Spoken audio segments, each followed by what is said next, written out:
ஆடிப்பூரம் வைணவ சமுதாயத்தில் உள்ள 12 ஆழ்வார் துறவிகளில் ஒருவரான ஆண்டாளின் பிறந்த நட்சத்திரம் பூரம் என்பதால் இந்த நாள் ஆண்டாள் ஜெயந்தி என்றும் அழைக்கப்படுகின்றது.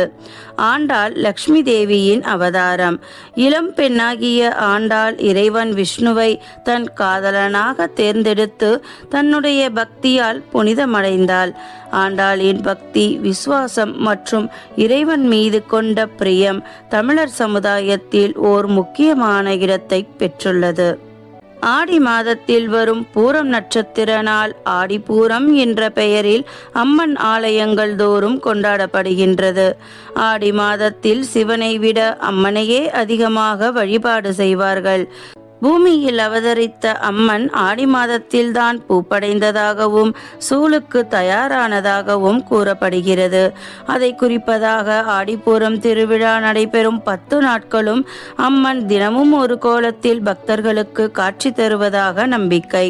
ஆடிப்பூரம் அன்றுதான் சித்தர்களும் யோகிகளும் தங்களுடைய தவத்தை தொடங்குகின்றனர் என புராணங்கள் குறிப்பிடுகின்றன. தாய்மை என்பது பெண்களுக்கே உரித்தான ஓர் தனி சிறப்பு. உள்ளே உயிர் வளர்த்து உதிரத்தால் பால் கொடுக்க ஒரு தாயால் தான் முடியும்.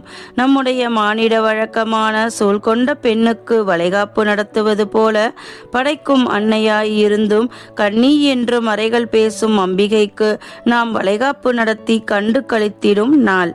மாலை நேரங்களில் அன்னைக்கு வளையல்களால் சிறப்பு அலங்காரம் செய்து வழிபட்டு அந்த வளையல்கள் பெண்மணிகளுக்கு பிரசாதமாக வழங்கப்படுகின்றன.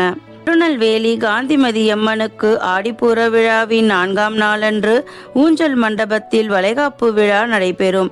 இந்த வளைகாப்பு விழாவில் பக்தர்களுக்கு வளையல் பிரசாதமாக தரப்படும்.